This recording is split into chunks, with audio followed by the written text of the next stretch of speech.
I think it's absurd that we ever actually lost the capacity, which we have, I'm afraid, to teach cooking and cooking skills. It got lost somehow in the whole sort of, if I may use the pun, gobbling up of home economics into food and technology faculties. I started as a food technology teacher, so I actually was not very popular with the home economists. But I always saw the necessity for children to be actually cooking.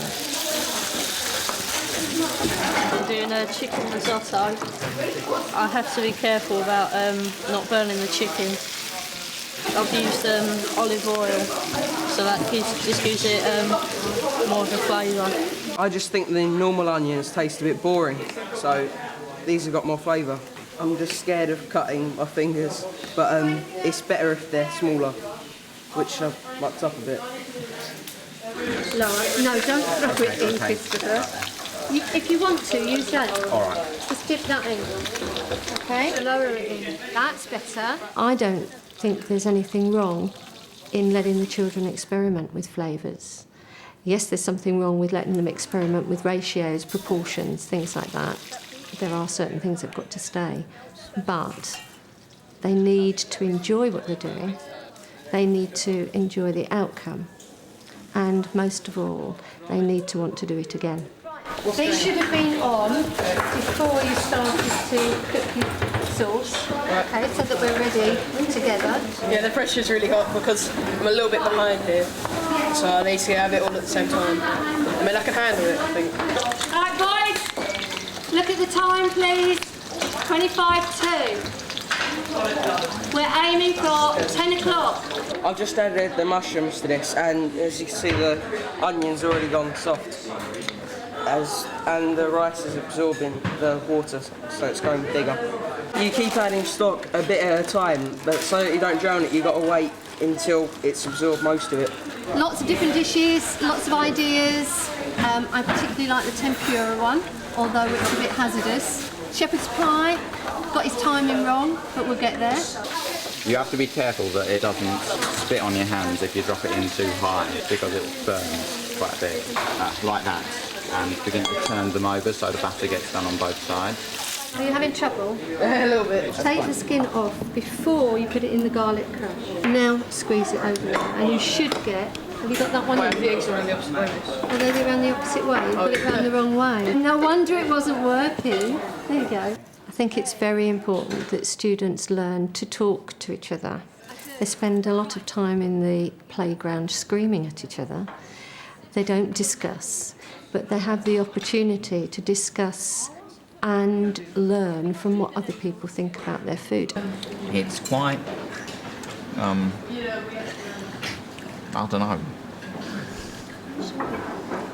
It tastes a bit like seaweed. Well, the outside tastes like seaweed. It tastes really creamy and cheesy because I added the parmesan to it at the end. It's got a weak aroma, and quite a crunchy texture. It's got a herby flavour because of the basil and also the tomato. If I was to develop it, I'd probably add some more vegetables like sweet corn and maybe carrots. I'm going to take this home and give it to my family and see what they think of it. Biggest critics. The food, I get the sneaky suspicion here, it's lucky if it gets home, it gets eaten. And to be perfectly honest with Year 9 students, if they're making a meal, then I would encourage them to eat it in school if that's what they wanted to do. Oh, he's eating the lot out of the bowl. What one? Emma? Who wants a hairband? They do all learn in different ways, and that's the ethos of the school, is that the girls and the boys will succeed in their own way. Lots of instructions, off you go. I just like mixing together the butter with the yeast and the flour like get it all together, all mixed together. No. It feels like soft. It takes about 10 minutes, and then you've got to like, add water to it as you're doing it. You've got to get that together in a ball.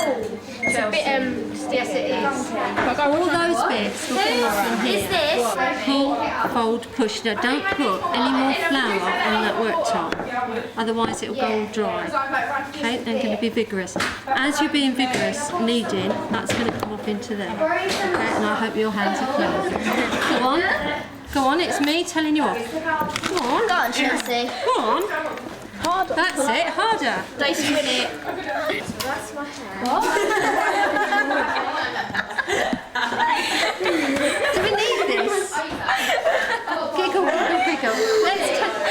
Kelly Marie, take that over there. Alright, the whole tray over there. The girls, I think part of their problem in the lesson is the fact that that's only the second time they've cooked since probably year 8. Rescued! Almost as soft as a baby's bottom. So they're revisiting skills and they're relearning how the room works. I'm spreading the tomato puree all along this. And then I'm going to put my onions and herbs on next. Good. Do it over the sink. I've got mozzarella cheese. So I'm going to cut it up and then I'm going to put it on top of the pizza. That's it. Right, in there. Miss mine's done. Is it? Yeah. I can't fault it. Looks great. Well done. It's too easy to say, I don't like this, I don't like that. Whereas at the end of a lesson, if we're actually evaluating, we can talk meaningfully about the food that we actually have cooked. It's got a bit of basil leaves, finely chopped, and like only a little bit of tomato puree and lots of mozzarella. Why should we be trying to include a bit of fruit or vegetable? Healthiness. In what way? Because since it's so quite fatty. Pizza can be very fatty, but what's the government saying about 5 a day? It very much sits with the philosophy of this school, which wants those academic certificates with the high letter grades on them, of course, but we've always put ourselves forward to the community we serve as a school that's much more interested in educating the whole person, that's actually looking to serve the whole community, be inclusive and engage with practical skills wherever we can. This class has only done 2 cooking lessons so far, so we have learned the basic skills of using a knife and a chopping board and hygiene, and that's what we've done so far. So they have progressed quite a lot in 2 lessons. I'm starting to put like all the ham onto the pizza, so it looks nice and tastes nice as well. I've started to do some cooking. I'm starting to get used to it. I'm just using some seeded bread, so it stays healthy as well. I'm going to grill it. Is there a flame? Yes, there's a flame. Can you see the blue light?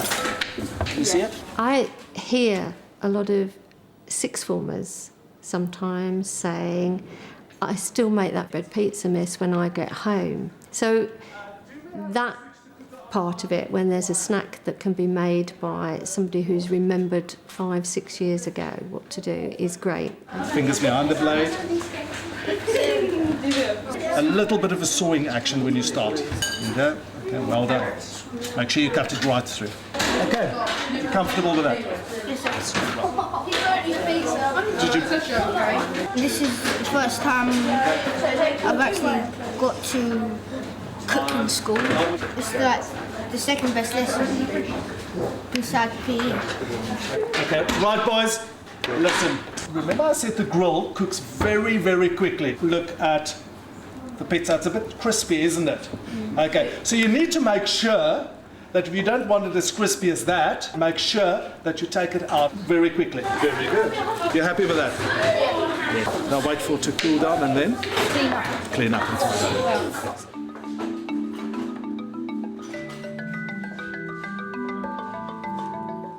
I'm piping avocado onto puff pastry. It's fun, but it's like really nervous because like you're part of your exam and everything. At the moment we have Year 11 doing Assessment 2, their final practical, which is worth 25% of their total GCSE grade. They've planned it for an hour, they're cooking it for 2 hours, and they will evaluate their success in another hour.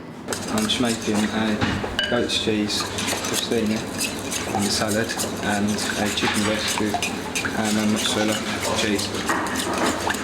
And I'm just making some dynamic reduction. I'll take the middle bit. That is sublime. Perfect. Well done.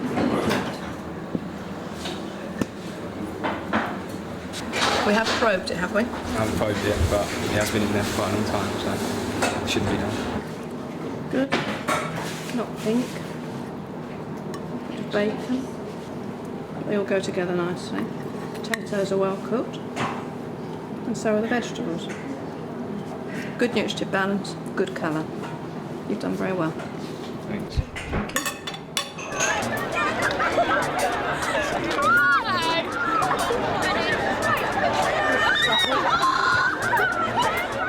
We're trying to get the community as a whole involved, not just the students. And this is part of your Healthy Schools criteria. Matthew is going to do the spaghetti bolognese, James is going to do the salad. So we'll have a ready-made tea, hopefully. Well, this is going to be the base of a lemon cheesecake. I've started off with hobnobs and melted butter, and then I'm going to make the topping and then put them all in, and then when I take them out, it should be in the shape of a heart. Hold it, saw it from the top, saw it, back and forth. Right, we just make sure it's just bubbling. There you go. Just want some bubbles around the outside. Okay? Well done.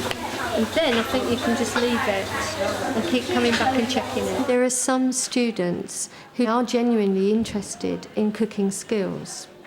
So they're the ones that come along.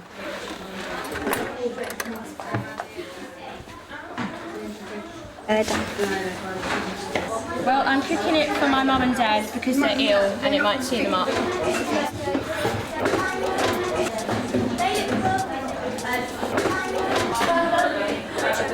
Cooking used to be, as far as technology was concerned, a bit of a nasty word. It's not now. It is coming back, and for very good reasons. I just can't keep my eyes off this salad. There's been an element of good fortune in that finding the right people at the right time, willing to invest so heavily and taking it forward. And then in Chris Willingale, somebody who's prepared more than that, but to literally go the extra mile and spread good practice to other schools. Come on, thoroughly cleared up, everything away, neat and tidy, ready for tomorrow. Thank you very much. What keeps me going, basically, is seeing little Johnny go out of that room with a big smile, with flour on his trousers, having enjoyed a lesson, having learned how to cook something, albeit basic, and having said to me, "Thanks, miss, that was great." That's what keeps me going, and I think it'll keep me going for a few years longer.